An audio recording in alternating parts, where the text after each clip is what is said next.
Oh, we're so close. We're so close to the end. So very close to the end. And then I can enjoy my weekend. But anyway, so before we get there, we have a team of Mercedes, Conqueror, Lilias, and Senya. So naturally, you can actually fight this in like a number of different ways. Like, for example, you could actually bring Benimaru into this if you really wanted to. I personally don't like bringing Benimaru into a Senya comp, mainly because the only real threat that there kind of is just anytime you don't crit. That's like the one thing that you really can't do anything about. So you pretty much have a 50-50 shot of actually doing the crit. Like, you may land a Death Break if they're not running like a lot of effect resist, so then you could possibly like annihilate them. But also, I mean, you're also dealing with Mercedes. And you never know what a Mercedes is going to be. A Mercedes is either going to be, like, fast, it's going to be, like, strong, or it's going to be counter. Like, it could be, like, it could be thick. Like, it could be any of those things. You just never know. So, what I ultimately wanted to try and do is I just wanted to do this with some Shadow Knight Pyllis Roana shenanigans. And I wanted to give Falconer Kluri another shot. And this is actually more of a test, more than anything else, because you'll notice that I'm not even really playing optimally, because I'm going for Senya the whole time. Basically, what I was trying to do was I was trying to determine, can Falconer Kluri provide enough support to both keep herself alive and also tank some of the damage off of Shadow Knight Pyllis whenever the situation arises.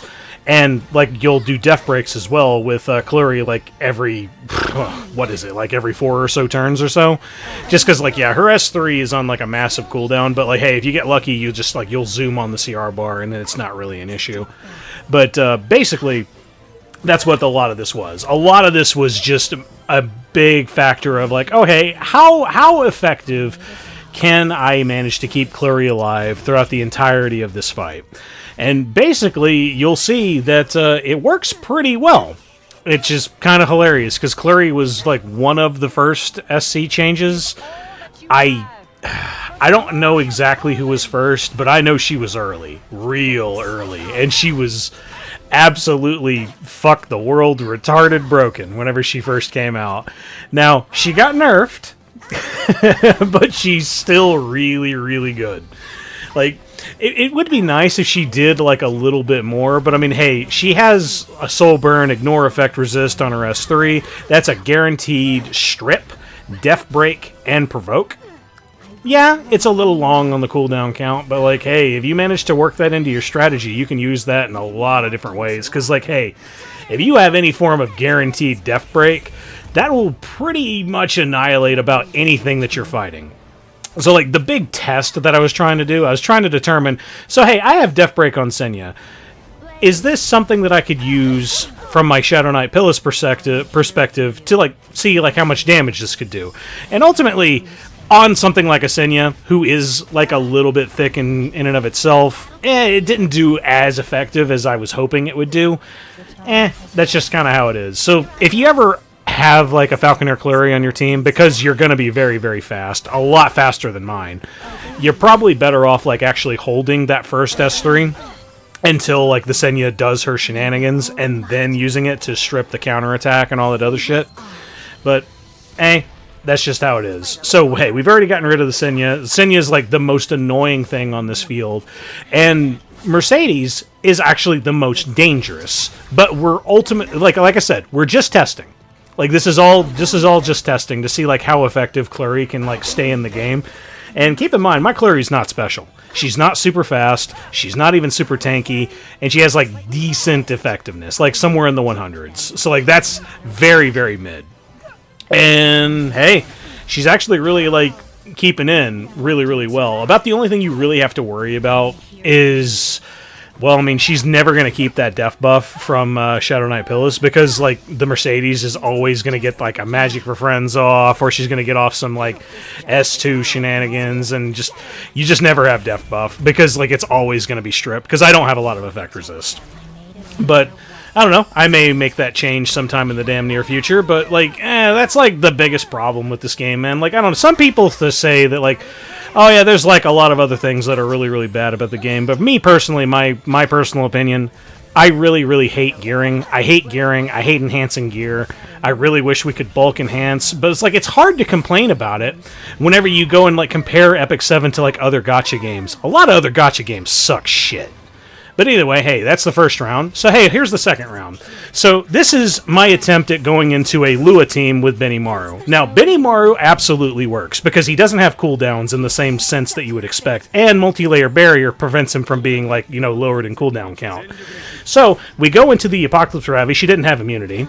We get the Death Break, so hey, she wasn't rocking any kind of effect resist, so hey, rip you. I'm pretty sure this kills her. Yes, it do. And Edward is also looking kind of fragile.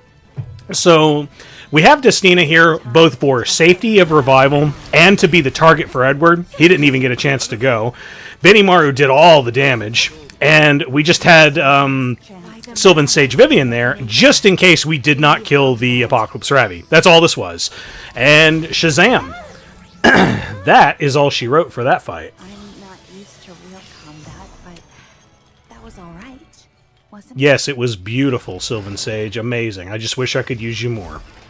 Now, so here is a Ran team. Probably the bane of my fucking existence. I hate everything about Ran. But, let me see here. I can't recall if this one... I don't remember what the artifact was for this Ran, but I know one of these Rans is rocking, like, Alexa's Basket. So, yeah, so this is a Ran, Senya, and what is that, Apocalypse Ravi? Yeah, that's Apocalypse Ravi. So I went into this with Magic Scholar Doris, Mediator Kawerik, and Lone Crescent Bellona. Now, it doesn't matter what like your Lone Crescent Bellona is rocking. I personally have a much bigger fondness towards injury set. I just really think it has a lot more value. But if you have really, really primo gear, you could also put a little bit of speed on Lone Crescent. Because like me personally, I don't have like hardly any speed at all. So right here, I just go for the kill on Ran just to give like everybody vigor. Because here's my idea. So hey, we have a counter set Senya up there, right? So how does how does Lone Crescent Bellona get her meter? It's based on anybody on the team getting hit. So what we're going to do is we're just going to hit into Senya, causing her to counterattack, which just straight up gives us a free meter. Like, right here. Then we attack. I'm well aware. And ultimately, right there, hey, looky there. You're low enough on HP that I can just straight up kill you. And now all we have left is Apocalypse Ravi. So Apocalypse Ravi has to go through 3 different units. She's locked onto hitting Magic Scholar Doris. We have attack buff, for fuck's sake. And I can just go into her as I please with Lone Crescent Bellona, and I also have injury. So she's going to start doing less and less damage the more and more the fight goes on. So either way you look at it, that's pretty much it, boys. That is 100% it. So, hey, grab your drink of choice, kick it back with me.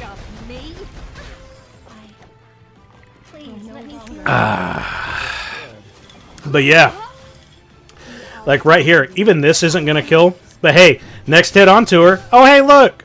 Back. And back. And that's all she wrote. Now, this next one, I'm going to give you guys a complete fight of the entire Dark Corvus stuff. I usually like to edit these down because really it's kind of self-explanatory. But I just wanted to kind of showcase, especially on my turn 1, my blatant disrespect that I had for Savior Adin. I hit her on my first turn and gave her attack buff because I do not fucking care. I just straight up did not care. Like at all. We're already about to get our first Devil's Descent. And we can't kill anything right now because we don't have the souls to do so. If we did, we would probably be able to kill the KARINA right then and there. But we don't, so we're just going to go ahead and just go into it. Because there's no reason to go into any other units, because then that'll proc the KARINA. KARINA will then just like, oh hey, here's a barrier, and then I have defense buff. I'm going to do more damage. Okay, yeah, go fuck yourself. So the goal here is we'll just kill KARINA, because KARINA's only going to go into Shuna, and the other 2 light baits, or the light units, are just going to go into Dark Corvus, just generating meter, and, well, looky there. You could just straight up murder.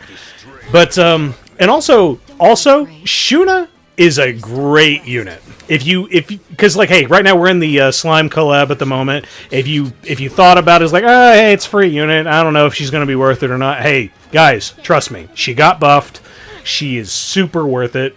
If you have primo gear, she's also worth it. Because if you have the effect resist and you have, like, you know, the speed to pull it off, you can also use her to counter some Luas. You can absolutely do that. It's your call. But either way, she's such a great healer, because anytime you have like big, huge HP units that are on your field, the HP redistribution just ultimately helps you. It just helps you in so many situations, because the HP pools are so big throughout like the rest of your pool of like units. Oh hey, cool. I like everybody redistributed the health, but like for example, Dark Corvus is like in the 30Ks, so like everybody gets like a full heal, and then maybe he has like not full health, but then he'll top off with the Unfading Memories that I also have, along with Guardian Ice Crystals. I just don't give a shit. Like, this is definitely the power of Dark Corvus having good gear, and 2, Proof of Valor just being a fucking broken artifact. Just straight up. Just broken fucking artifact. I can't believe the only answer that we even have to Proof of Valor is like Shepherd Jenna, an SC for Jenna, and quite frankly, her whole kit just doesn't entice me at all in the slightest. Like, it's just for cleave shit, but like there's just other units that you can add to your cleave team that just makes it super worth it. For example, because like Proof of Valor is not like a guarantee on the defense's side, because you can just like multi-cleave a unit and then hey, whatever, Proof of Valor is not really a threat anymore. And also, just straight up, if you have a lot of like multi-hits, like just a lot of hits going into Proof of Valor, then Proof of Valor just loses a lot of its luster really quickly. Like the big thing that makes Proof of Valor retarded is the fact that you just have so much damage mitigation at the very start of the fight, but like the more hits you take, the more like that damage mitigation goes down. Because like, for example, here's like a really tough hit, and we've gotten hit throughout the whole fight. That still only did like 15k. I forget what it said at the start of it, but like it feels like it's not enough to like really make a difference if you're absurdly thick. But like, hey, still, case in point, Proof of Valor's stupid. Nerf Proof of Valor.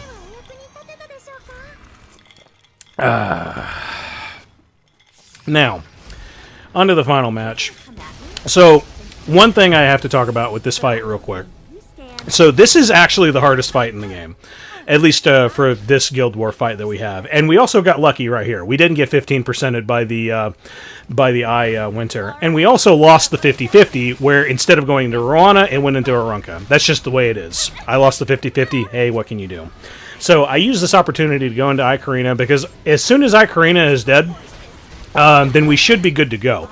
But like, it's already looking kind of sketchy, because like Arunka's kind of low on HP. That's a fairly strong Senya as well. And like, I can't use S3 yet. I just can't, because Arunka's the current target right now. And if Arunka's the target, she's just going to be deleted by Winter. Like, that's just how it is. So what we have to do is we just have to go through a few more turns, we'll kill the Karina, and then we're good to go. So one other thing I fucking hate about Arunka, so hey, let's go into this unit with our anti-barrier unit Arunka, and we still didn't get a follow-up attack. Why the fuck is this character so limited by, like, all of the restrictions that are in her kit? Just give us the follow-up attack. That is what makes Arunka do damage. Period.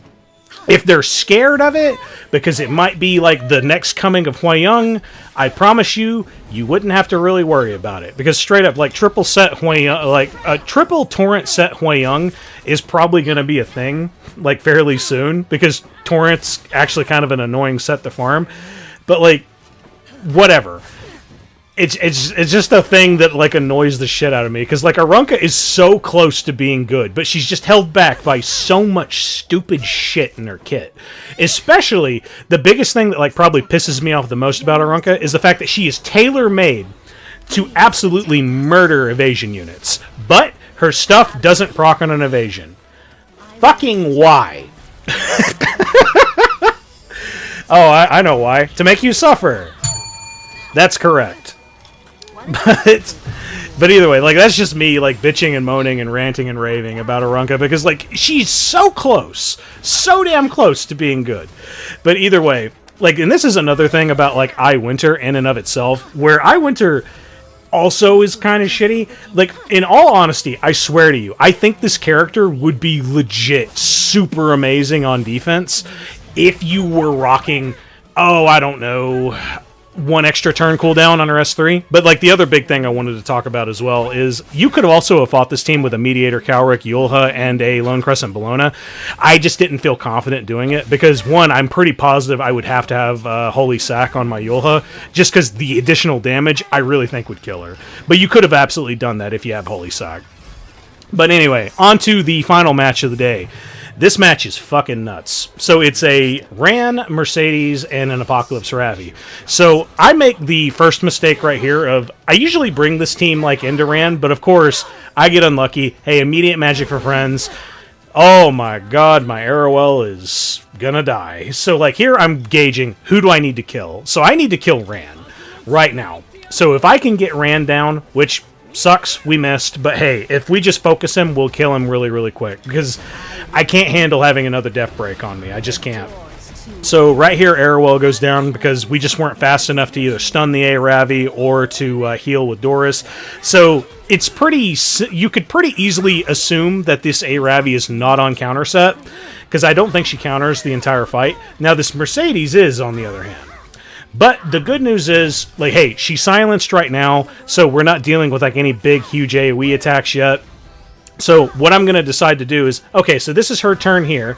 She went, and then I'm going to def buff with Doris, and then I'm going to go ahead and kill the Mercedes now. Now, I was not expecting this Mercedes to be this damn slow. Look at the CR bar. I fucking beat her. Wow! Okay, so then I decide, okay, so I'll just boost up Edward right here. I'll kill with the S3 so I don't have to deal with any AoEs, because that's the last thing I need right now. So, now Mercedes is dead.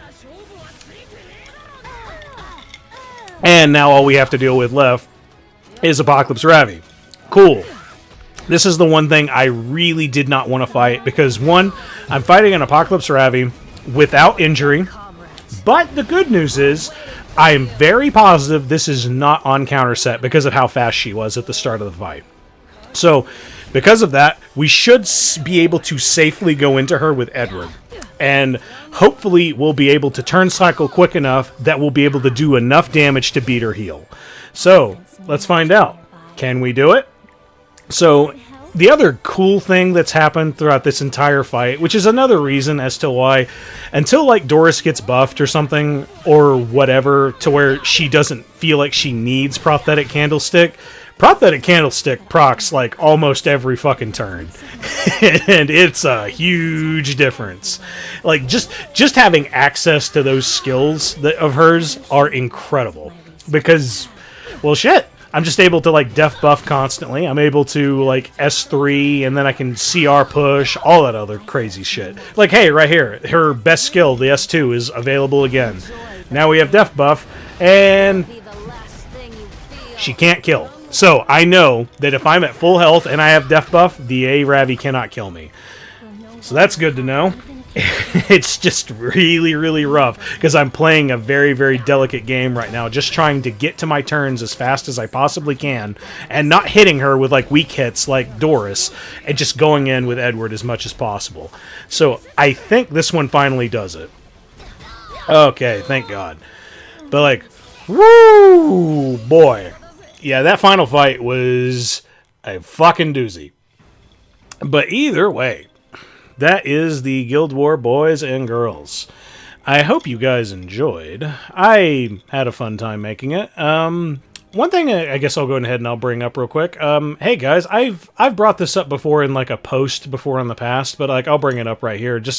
I want some engagement. So if you guys have any particular music, any particular songs that I do not use, I'm looking for new music. So if you could, hey, throw me your favorite songs, or like whatever it is that you feel is like underappreciated or anything. I'll give it a listen, and then I'll see about putting it into like a Guild War fight. Typical best time frames, anything from like 3 minutes to 5 minutes. That's usually like the best. But yeah, I just figured I'd go ahead and I'd just bring that up. Just, I don't know. I like to hear like everybody's opinions on like what you think would be some good music to some of this stuff. But the other thing, I brought this up in the last video, but I need to bring it up again. There's not going to be a Guild War on Friday. I'm going to do them, but there's not going to be any posted Guild War on Friday. I'm just, like I said, I'm going to be out of town, and I'm going to be being a full degen, playing Tears of the Kingdom, drinking alcohol, getting high, and probably eating some really, really kick-ass food, because, hey, you know who you are, bud. You make the best fucking ribeyes. But either way, yeah, with that said, I don't think I have much else to really talk about. I hope you guys really enjoyed the slime collab. It was not bad. I kind of liked what they did with Benimaru in it. It wasn't terrible. I just hope like we get more collabs in the future that are of like the same quality as like the aespa collab, because holy fucking shit, that collab had some fucking money behind it. It was easily the most effort they ever put in it. But hey guys, I hope you guys liked this video, and if you did, leave a like, and if you want to see more of my stuff, hit subscribe. It does wonders for my mental health. Have a good one. Later.